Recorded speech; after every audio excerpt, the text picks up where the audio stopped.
Good afternoon and welcome to the Federal Executive Forum celebrating 19 years of profiling excellence in government IT mission programs.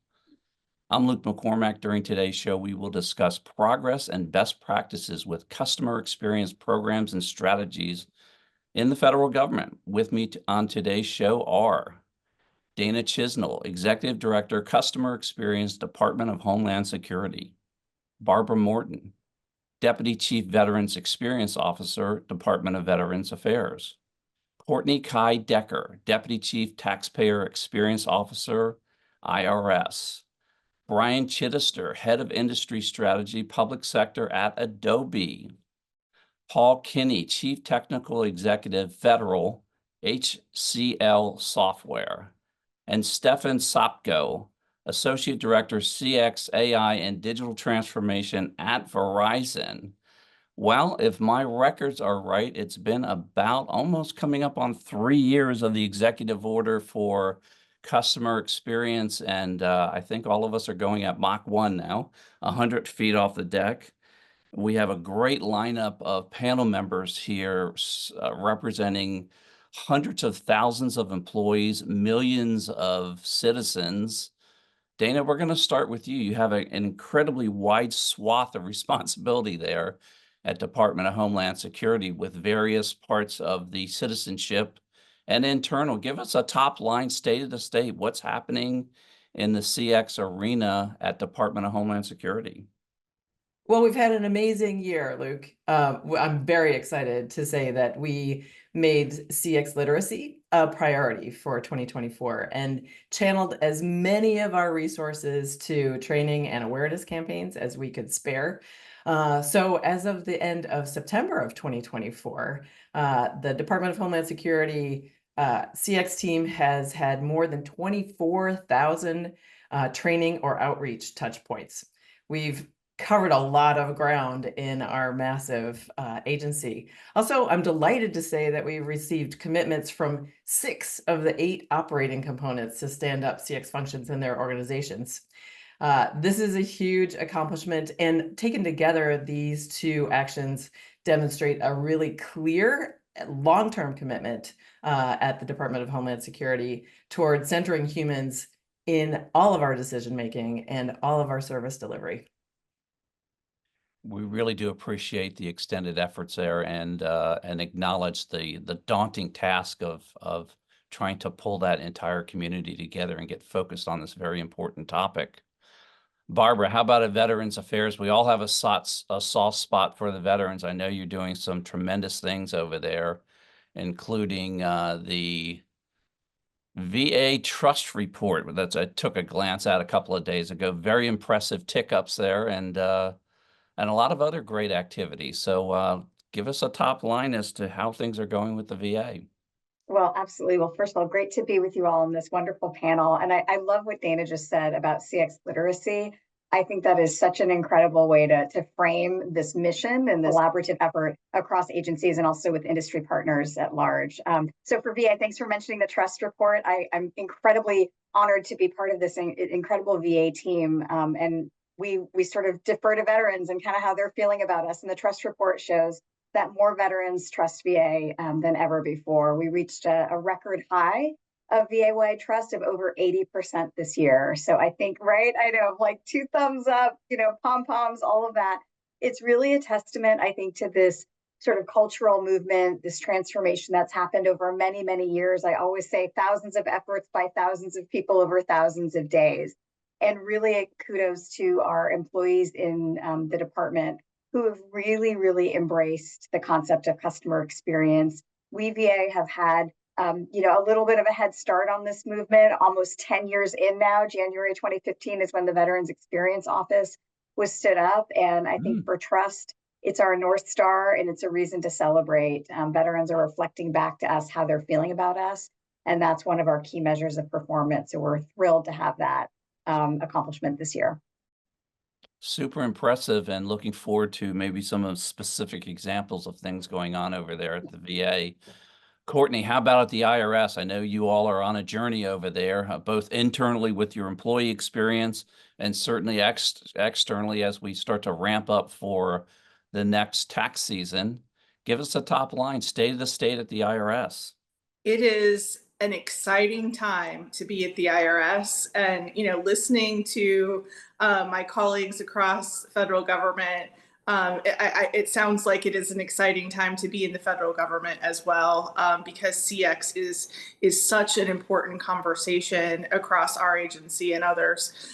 We have the fortune of having some great funding from the Inflation Reduction Act. So we have top line focus across our agency and deep within our agency on how do we better deliver our services to our taxpayers, our tax pros, and anyone else who needs to interact with us. The idea of putting our customers first has been something that we've been thinking about for a very long time, and had a directive from Congress in 2019 in the Taxpayer First Act. So we started thinking about experience not quite as long ago as a concept as VA, but we really started thinking about how do we change the conversation from just that transactional, did I provide a good service in this instance, to the journey of did everything that the taxpayer needed to accomplish with us happen in a simple, seamless, and secure manner. We didn't have the language of the executive order when we started the journey, but let me tell you, it is amazing to see the folks at the IRS having these tools. We have legislation, we have an executive order, and we have funding. And what it has unleashed in our agency to improve service to our taxpayers has been just phenomenal. Gives me goosebumps. It definitely is a triple play. I think of the IRS almost like the banking community, right? I log on, now I can see my account and see how much I owe, sadly. And then I log on, hey, I can actually pay online. Now all of a sudden I have mobile experience. So, the evolution has been incredible and really impressive. So hats off to everyone at the IRS. Brian, Adobe, you all are right smack in the middle of this digital experience and really enhancing that capability across these various agencies. Give us a top line. You have a unique position there where you're seeing it across the agencies, the movement. Tell us what's and I happening appreciate now. the opportunity. First, let me tell you, it is a great time to be within the federal government, within customer experience, Courtney. I love that. And all three of you, how excited you get around this topic is what kind of inspires and motivates me. But another thing that I noticed is all of you are putting the key stakeholders, the customers, at the center of what your journey is. And I think that's really what we're seeing across the federal space. The other thing that we're working on with Adobe is helping to take the intimidation factor out of the evolution of what a CX journey can look like for an agency. We've built out a maturity model where you can go from the lowest nascent level into the most advanced level, and really trying to showcase that you have to take the next step, right? It's not like you're trying to get all the way to the end in one full swoop, and trying to remove that intimidation factor, because I think that's one of the things that has inhibited agencies, because they just didn't know where to start, not understanding where they are. A lot of people just saying, hey, you're not in a good place. Well, that doesn't help, right? So where are you? Can you take stock of what key benefits you do have in place, and how do we help you take that next step and the next step? I think that's the key focus that we have right now at Adobe, and our agencies are responding really, really well to that, because they finally have a guide or a playbook into how they can matriculate forward. But I just want to say again, it's a great time to be in customer experience, and I love what I'm seeing out there right now. One of the biggest challenges we saw was the institutionalization of the idea of CX within agencies. And that just feels like it's being overcome in most agencies now. And really, we're starting to fly, and it's been fantastic. I really do appreciate the partnership you have with all the various agencies, most notably the ones on this panel here. Paul, HCL Software. Let's talk about how you all fit into the ecosystem, and give us a top line, state of the state. Well, we work with several civilian defense sector, and we're finding that we're using the term community experience, because we find that it's not just about service to the customers, external constituents. but even internal. You know, it's about service excellence. It's about access to information, access to people, access to assets.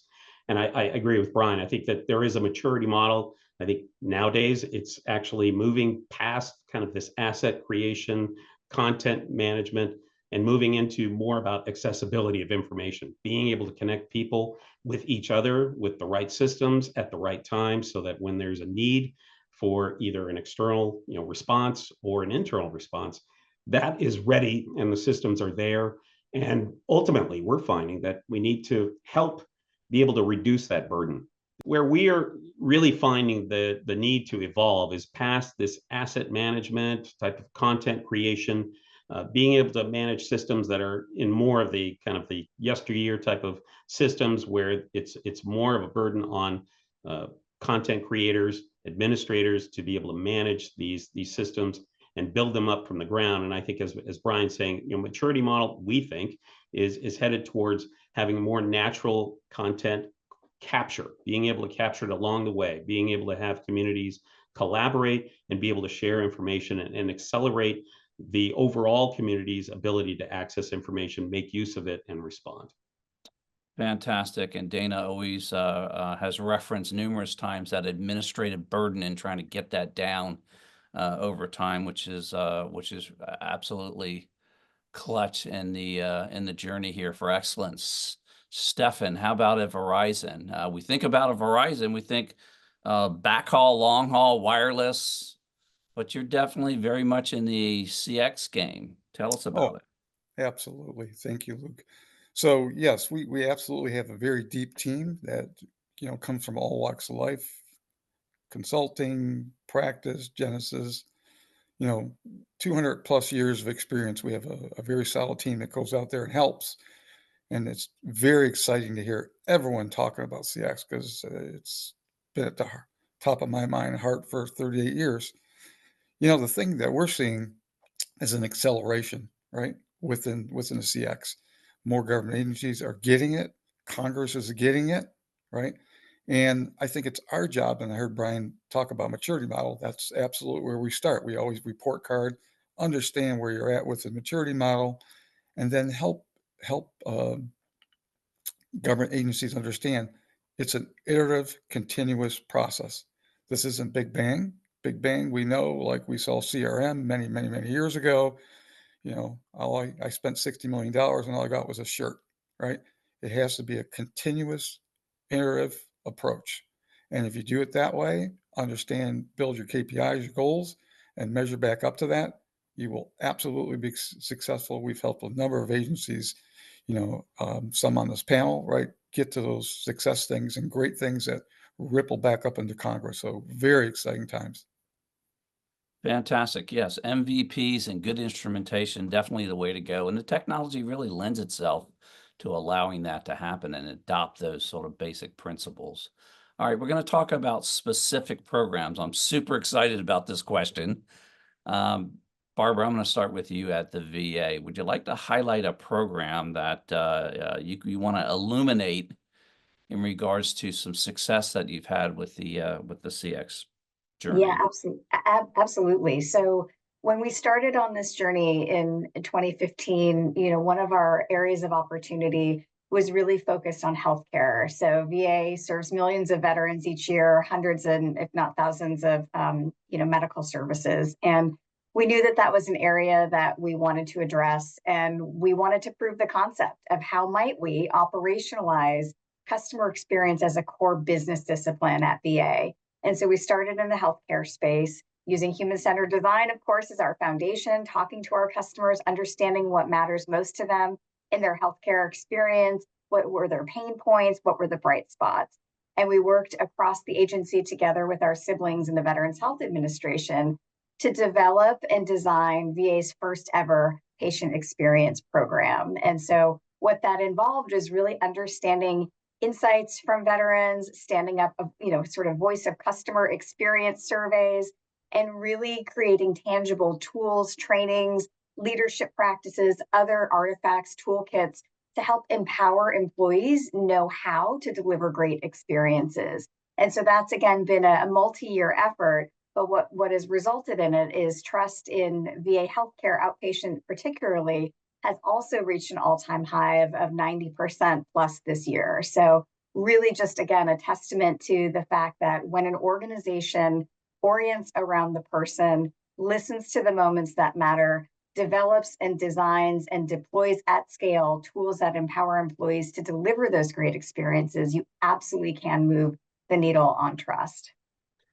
Fantastic, and a great use case, and a lot of good studies around an elevated and enhanced employee experience is always going to lend itself to an elevated and enhanced customer experience. So love the activities that are going on over there. Brian, how about at Adobe? Do you want to give a specific example of where you've been able to sort of unlock some of this capability for one of these agencies? Absolutely. And before I do, I just want to say I love, Barbara, I love the listening to the moments that matter, because I think government is doing a lot of listening right now and learning. And I think that's really, I love an OODA loop, and it's really kind of bringing it all full circle and how we're optimizing experiences. One of the programs that I want to talk about, though, is one. So I've been at Adobe since early summer, since June. And when I was doing my due diligence on the organization, one just stood out to me for multiple reasons. One, the level of innovation. I think a lot of people think about Adobe as an innovative company. I just had no idea how innovative they were, especially in the CX space. And the other is their ability to partner in a true capacity with government. And take you back into the pandemic area. Not that I want to take anybody back into that time, but we were in a situation where everything was getting pushed digital. And there had never been a true digital US census in the history of the United States. And Adobe, in partnering with the census, was able to pull that off, the first ever US digital census. And what is so impressive to me is not just the innovation, but the scale at which they were able to innovate, serving 330 million citizens, being able to, we talk about meeting citizens where they are, translating it into over 50 different languages to make sure that we're actually speaking to everyone. To me, I just think of that as a really bright light in terms of what Adobe can really do from an innovation perspective, but partnering at government when they're most vulnerable to make sure they're still being able to meet the mission. I really do appreciate that, and the laser focus on meeting the folks at the mission element is certainly really important in regards to customer experience. We're going to take a short break, and we'll be right back. You're listening to the Federal Executive Forum on Federal News Network. Welcome back to the Federal Executive Forum on Federal News Network. We are talking about customer experience. We're talking about the journey. Right now, we're talking about specific examples.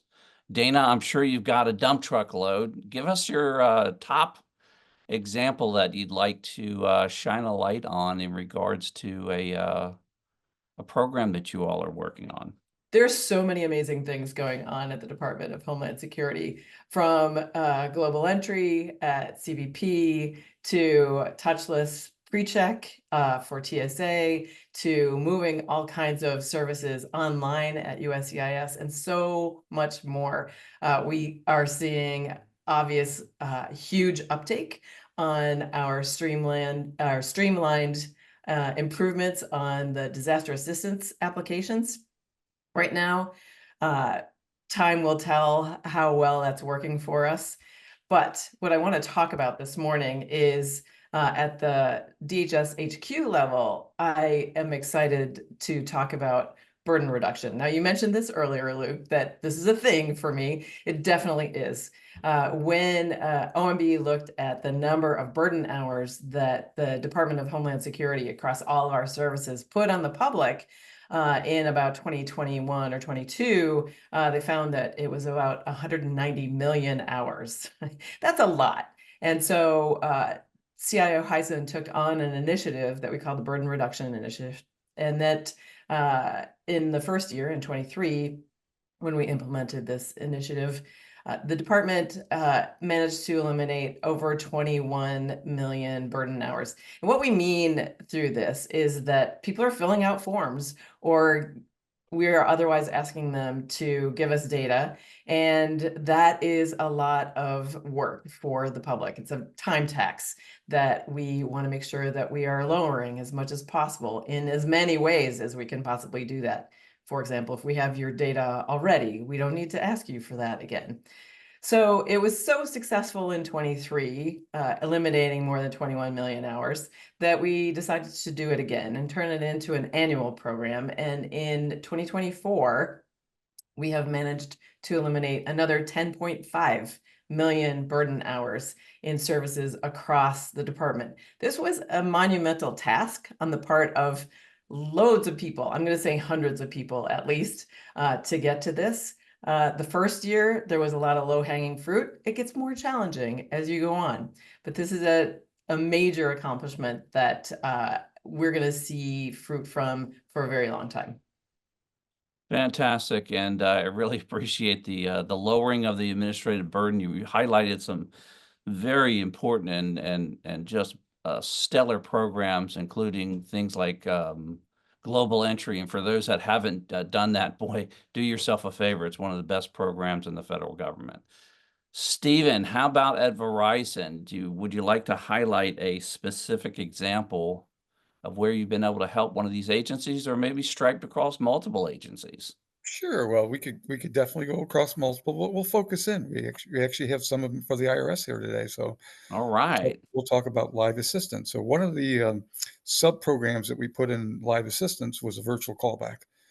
As we all know, right? We have to call sometimes IRS, and I some of tried it. It works great. and some of those calls get on there, and they're long. Just lots of people calling during a very busy season. So we implemented, worked very closely with the IRS to implement our virtual callback, and it was just so successful. The IRS expanded the program. It's going into, now they're doing scheduled callbacks. They're going to spread eventually across off onto the web, so you'll be able to call back off the web. It's just been highly successful at IRS. In fact, it's resonated right up into Congress. We've seen articles come out of Congress and different speaking things. So great program. I'm sure they can speak a lot more about the stats and the savings, but just a great Steph, partnership, and happy to work with the IRS. Stephanie, you raise a really good point. Sometimes you don't have to have highly sophisticated AI, chat GBT technology here. It's some of the basic technology, meeting these customers where they are and enhancing that experience. It certainly was for me. Well, Courtney, we've teed you up here. Well, You all have Stefan, so many various programs that you'd like to highlight. Give us one. well, so I was going through my list trying to figure out which one was I going to pick. Which juicy nugget were you going to put forward? Yes, and essentially we got to cheat because Stefan gave me another one. So just to fill in the blanks, we answered 11 million, or we helped 11 million more taxpayers with the callback option this year, saving about 3.3 million hours of wait time on the phone. So a really, really exciting thing. And the feedback that we're getting from our taxpayers and our tax pros is, this is a great opportunity. On our main 1040 line, we achieved, over 85% level of service, which meant, there were times when our wait times were 3 minutes or less for somebody to get an assister on the phone, which we still have work to do in that space in the off season and on some of our other lines. But a very huge achievement for our very busy time of the year. The one that I picked that I wanted to talk about, and I was trying to think about how to weave in all of the other things that are connected to it, are the improvements to our notices. This is an ongoing initiative, and before we had funding, being able to do the things we needed to do to make our notices readable in the technology that we had to do it was incredibly difficult. The Inflation Reduction Act has allowed us to, take the time that we needed. Implementing software is usually not an overnight thing, seldom an overnight thing, often takes many years. So that multi-year funding has been fabulous to help us in this notice initiative. And what are we doing? We're looking at those notices, making them shorter, putting the information that you need up front. So it's, ideally reducing the time tax when we're asking you to pay tax. Usually that's usually what a notice means. And those notices tend to be a moment that matters for our taxpayers. If you're somebody who's in e-filing, you file your return, you get your refund in 21 days or less, you don't think of us again until next year. You do think of us if you get that notice in the mail. So really putting that focus on how do we make those notices better and communicate what a taxpayer needs to know to solve their problem has been a huge focus for us. We're hoping to have about 200 notices revised by the end of this year. And the vast majority of those notices are, slated at that same time to be available in your online account. So we'll still mail it to you. Many of them, we have legal requirements that we're required to send it to you by USPS, but also you'll be able to see it on the screen and know what you need to do. And it interlocks with another initiative that's super exciting for us, but I'm going to save that for later. All right.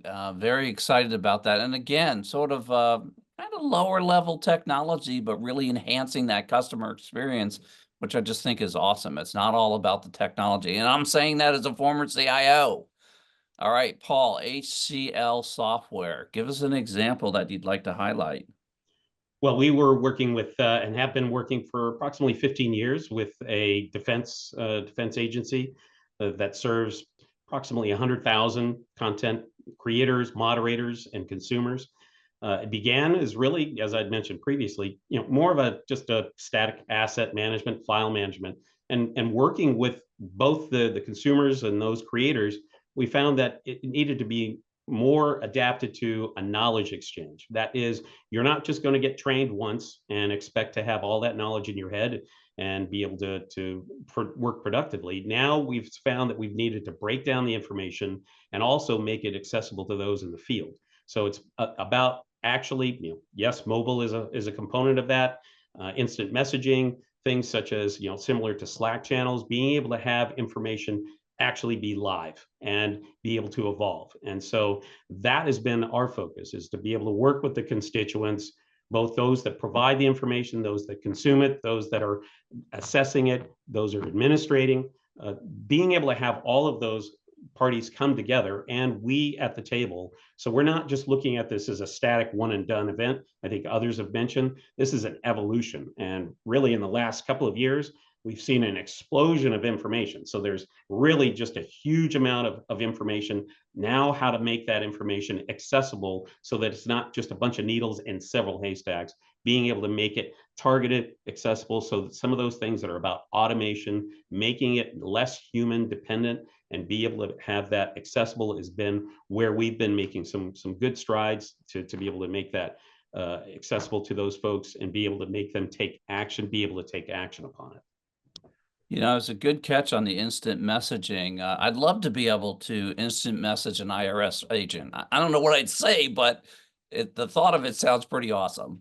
We're going to roll into priorities, and Dana, we're going to start with you. We're wrapping up calendar year 24 into fiscal year 25. What's the top priority focus for you in fiscal year 25? There's so much to do and the opportunities are so vast. But we are focused on our team at DHS on 5 key outcomes. One is that we want to make sure that the CX processes that everyone is now using, human-centered design all over the place, are involving underserved people by default, that we start with people who are on the margins now and work our way in rather than what's easy and convenient, and people volunteer on the at the beginning and work our way out. But this also coincides with the software development lifecycle, and we want to make sure, this is the second outcome that we really want, is that user experience design, service design, CX are all integrated in the technology development lifecycles. Next, that will help us to raise the CX maturity level across DHS from emerging to established, that is from literacy, maybe to fluency. This means that we can reach into corners of the department for our fourth outcome priority that is really focused on law enforcement and making sure that law enforcement is supported in time to mission, so that we have processes that are taking their administrative burdens into account. And finally, and not least, industry is going to be very excited about this. We've been talking about this for a while, but one of our goals is to launch a DHS-wide contracting vehicle so that anybody who's working on customer experience across the department can pull services directly from the same vehicle and move their missions forward, move their maturity forward. Sure, and that's a great employee experience as well, right? To have that capability readily available for those that are trying to deliver those goods and services to a variety of citizens. Paul, let's go to you at HCL. Top priority for you. What's the demand signal? What are you all focusing on in 2025? Well, I think it's probably twofold, but it begins with really focusing on trying to adapt newer technologies. So I would think of, certainly social media. We've heard plenty of AI, but I think social media paradigms are ones that we look at. And you think in the current state, in the commercial market, the social paradigms, these algorithms are really focused on maximizing engagement. What does that mean when you're trying to provide service?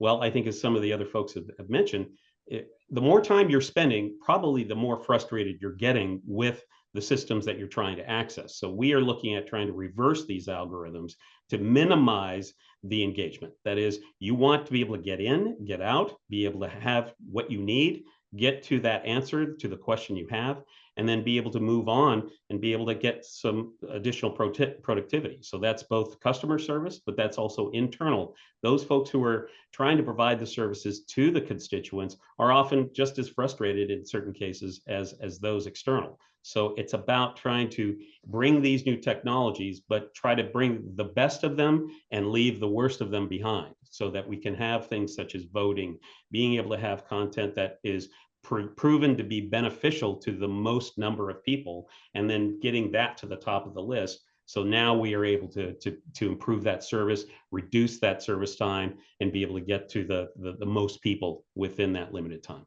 And really have an elegant and comprehensive experience. So we really do appreciate that. Courtney often talks about one and done. And I think that's really important. I think we'd all like to have one and done with the IRS when it's appropriate. Barbara, I'm going to go to you first and talk about priorities for Veterans Affairs in 2025. The trust meter is up. Yep. The Uber, easy button is out there. What's next? Well, I think first and foremost, I mean, sort of acknowledging the moment that we're in, I think one of our priorities is to continue the great momentum that we have built over many years in CX. We've got transitions abound upon us, and want to make sure that we can continue to elevate customer experience, employee experience. And, for those that may not be familiar with human-centered design, who may be entering agencies in new roles, just want to make sure that there is literacy across with new teams coming in. So I think that's really important. In terms of focusing in on the veteran and family members, caregivers, survivors, I think one of the areas that we continue to focus on is definitely the benefits experience. So when we started this journey back in 2015, primary focus initially was in the healthcare experience. Of course, that's sort of where the largest number of veterans are serviced. But we really, over the last number of years, have really wanted to focus also on the benefits experience. So we know that can be a difficult process to go through in terms of filing a claim and understanding the process. And so we've been working very closely with our siblings who oversee benefits programs to really infuse customer experience as sort of a core part of their business. Another component of that is the transition experience. So we know from veterans and service members, family members, that transitioning out of the military can also be sort of a choppy experience. And so we've been working across agencies really to make sure that we can provide a sort of single digital tool where veterans, family members and service members can really do a sort of a customized self-search capability online to see what type of services and resources, benefits might be available, not just through VA, but across other agencies as well. So that's going to be another focus area for us. Fantastic, and a lot of exciting things happening over there at the VA. Brian, how about at Adobe? Top priority for you all focusing on in 2025? Well, I'll tell you, look, I appreciate the question because you're helping me narrow my aperture and really focus, as Dana and Barbara. Number one priority. Yeah, there's a lot going on, right? Sure. I have to point back. So the recent GAO report that came out that was sort of measuring the impact of the 21st century idea. One of the things that came out of that, there were many things that came out of that. One of the things that I focused on was the challenge of personalization of services across government. And I think that's a big focus of Adobe, is how can you help government personalize the services they're delivering to their key stakeholders? And when I say stakeholders, I mean citizens, I mean employees, I mean their partners across agency. How can you personalize those? And one of the ways you do that is to become more data-driven. And that's really a key priority for us. How can we help government be able to access the type of data that we talked about earlier, Barbara, to be able to OODA loop and optimize the experiences they're providing to all their stakeholders and really personalize those journeys. And that's a key priority, I think, for fiscal year 25, is really assisting on that effort, amongst other things, Luke. Really do appreciate the laser focus there. We're going to take a short break and we'll be right back. You're listening to the Federal Executive Forum on Federal News Network. Welcome back to the Federal Executive Forum on Federal News Network. We're talking about customer experience, specifically talking about priorities for 2025.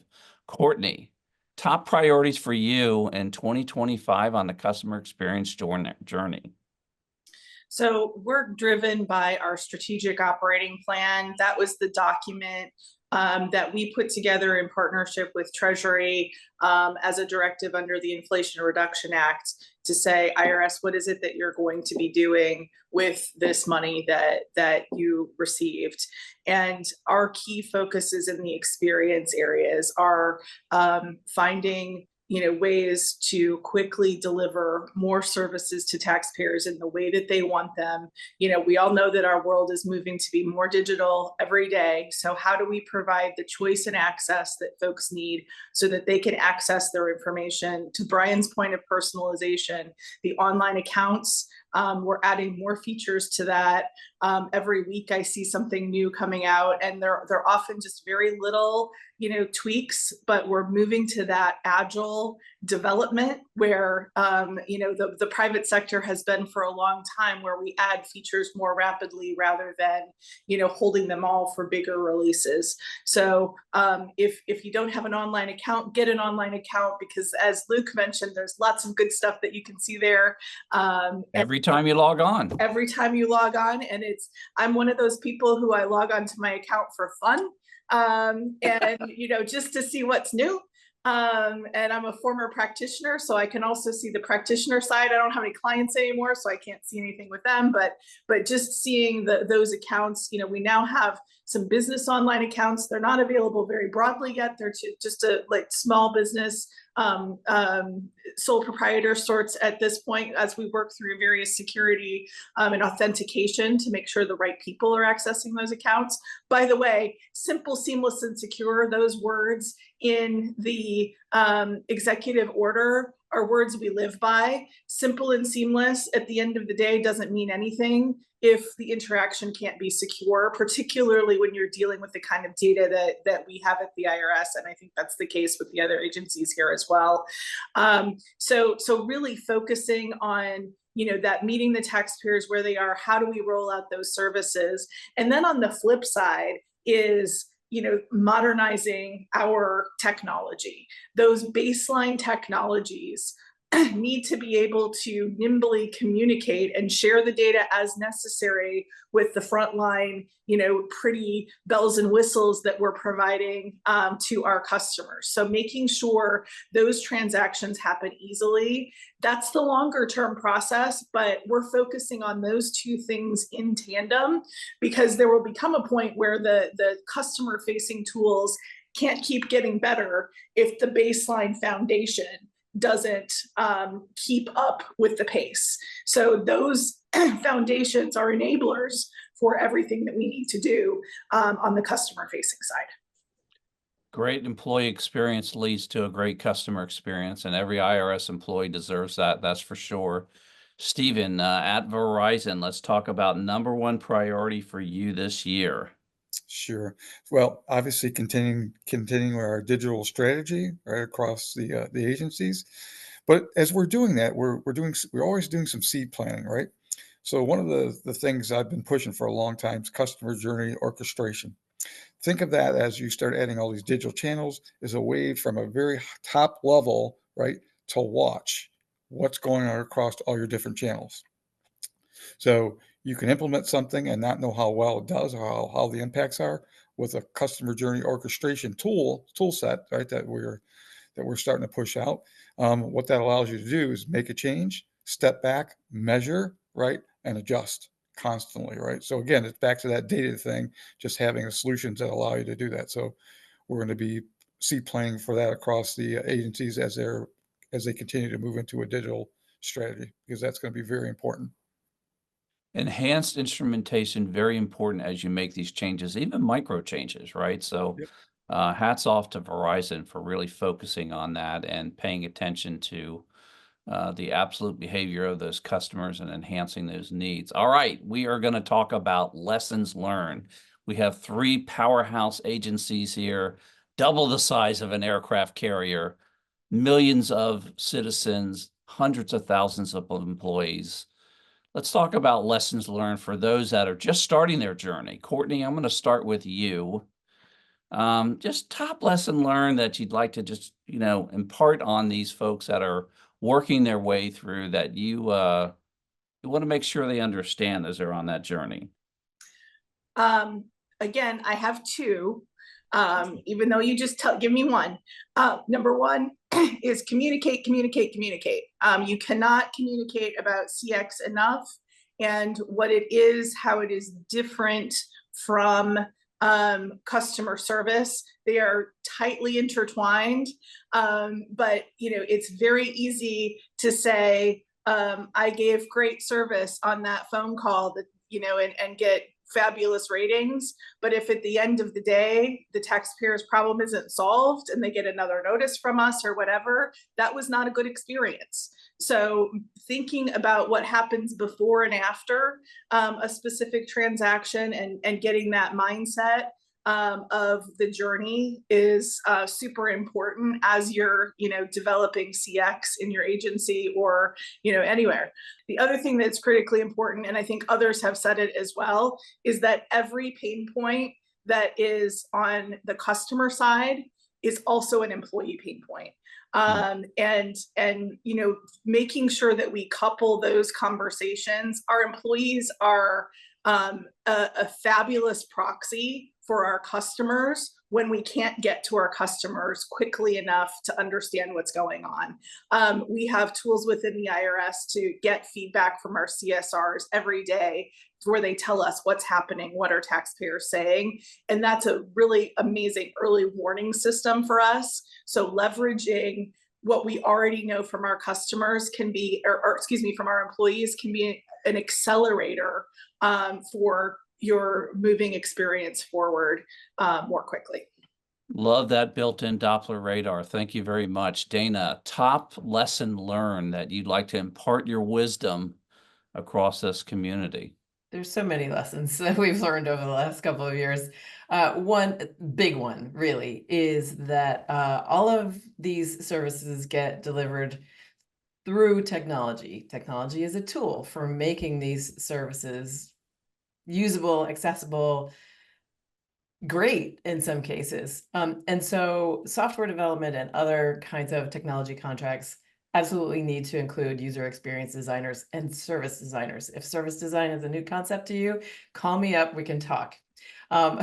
Also, as Courtney was saying, leaders and program staff are great proxies, but they're also totally capable and excited about learning how to do user research and usability testing and using that qualitative data to inform design decisions for the products that they work on, for the policies that they're working within, and the services that they're delivering. And for me, one of the biggest lessons has been that having peers and leaders in your organization who are sharing your vision and your excitement around delivering human-centered services is a force multiplier that I am deeply grateful for.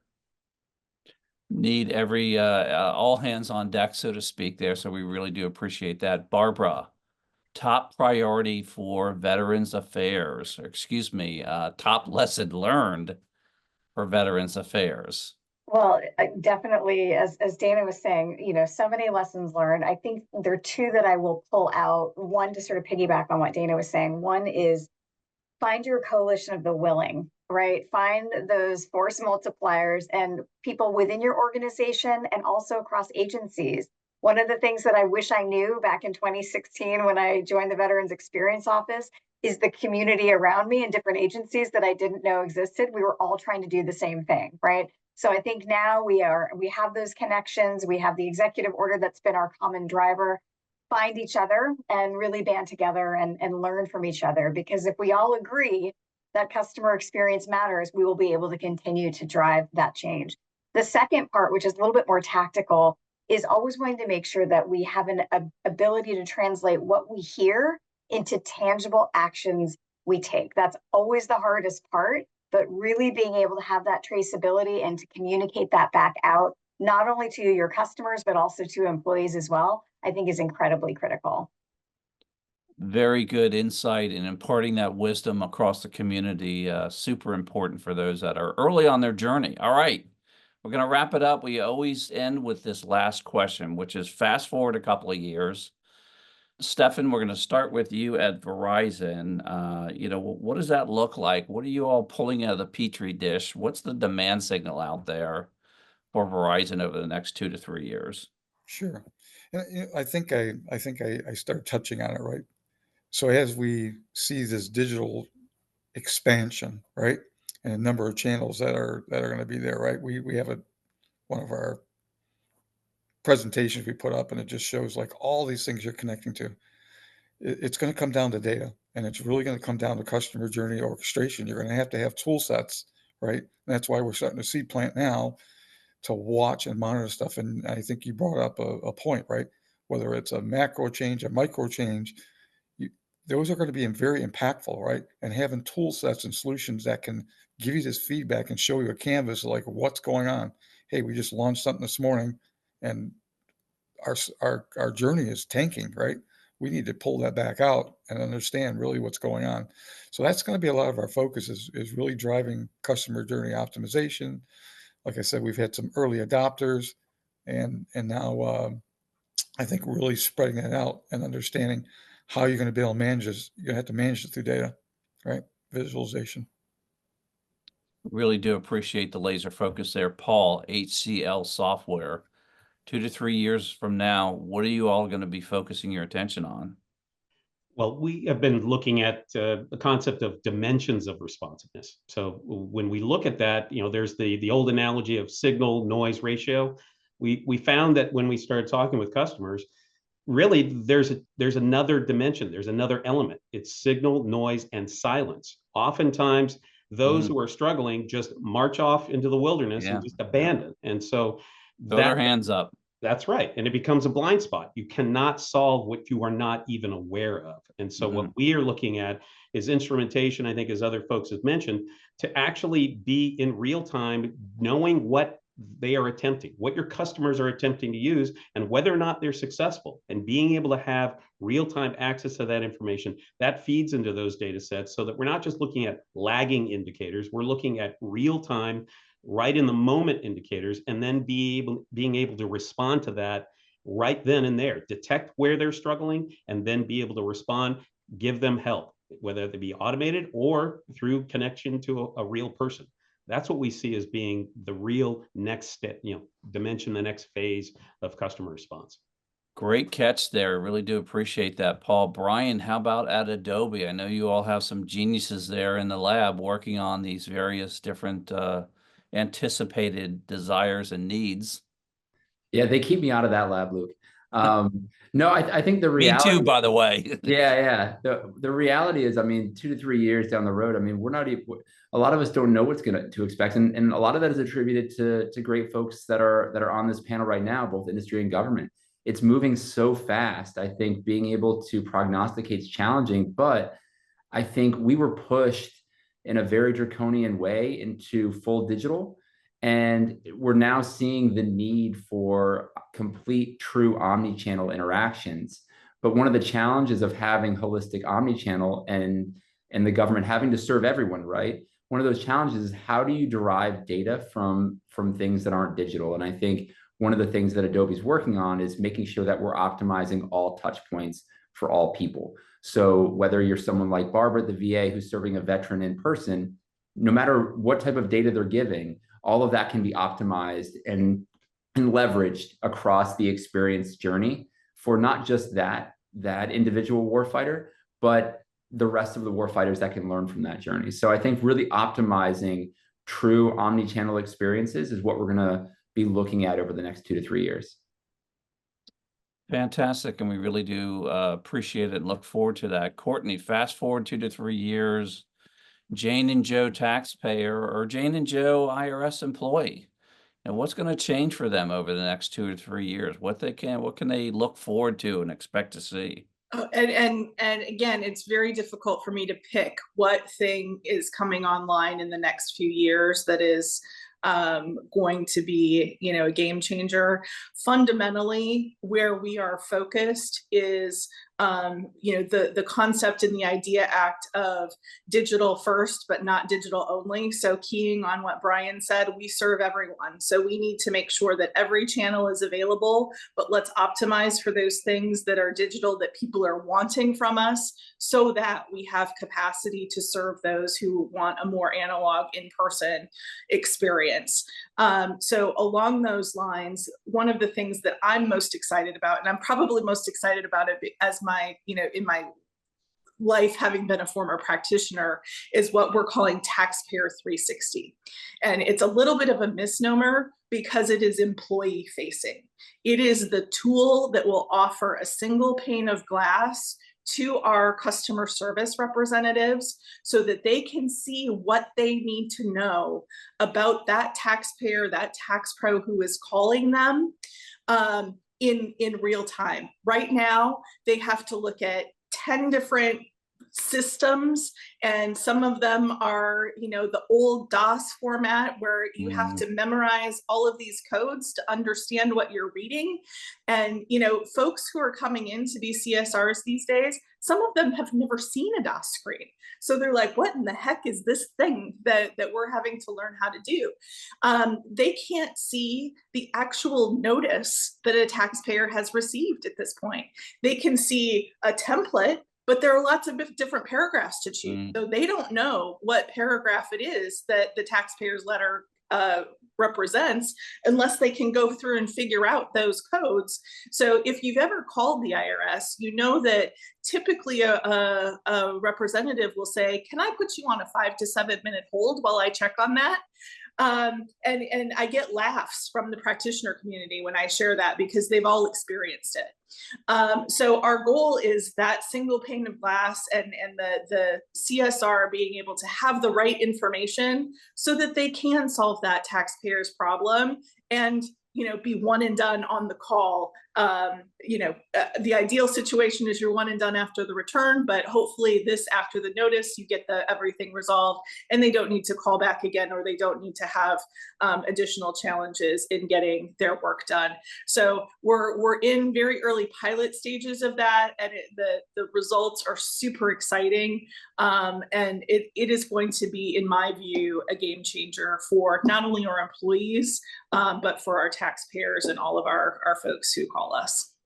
Really do appreciate that, and I'm sure every IRS employee looks forward to that enhanced experience. Barbara, how about at Veterans Affairs? It sounds like you all are doing some really cool things there. 2 to 3 years from now, what's that benefits experience going to look like 2 to 3 years from now that you're looking to really focus on that? Yeah, I mean, I think in that respect, what we want to do is apply the same type of human-centered design methodology, discipline, training tools that we did in the healthcare space, and we continue to do in the healthcare space, and apply that deeply in the benefits space, whether it's compensation or education benefits, whatever business line there is. We want to make sure that we can support that experience and really kind of transform it so it is incredibly seamless, and veterans kind of understand what can be a very complicated process and set expectations, and again, just apply that same framework. I'll offer though too, I mean, when I think about the past 10 years and I think about the future, we VA set a pretty audacious goal back in 2015, 2016 when we first started this journey, and that was to achieve 90% trust overall across health, benefits, memorial services, et cetera. As I mentioned earlier, we have reached 80% trust, up from 55% when we first started measuring in 2015, 2016. So for me, success and sort of the North Star to aim for in years to come is achieving that 90% and having that be sort of just an amazing retrospective to look back on all the tremendous effort and transformation that's happened to get us there. And I believe we'll get there. On behalf of every veteran and all their family members as well, really do appreciate the extended efforts there that are happening at the VA. Dana, take us home. 2 to 3 years from now, what is going to be in the job jar? What are you and your team going to be focusing their attention on? Well, over the next few years, it's my intention to just keep saying over and over and over again, why is there a form that somebody needs to fill out? Or do we really need a form? By which I mean, maybe we know enough about this person from data sources. We talked about data a lot in this program today. Do we know enough about this person already from the sources of data that we already have to give a seamless service to them that is integrated across the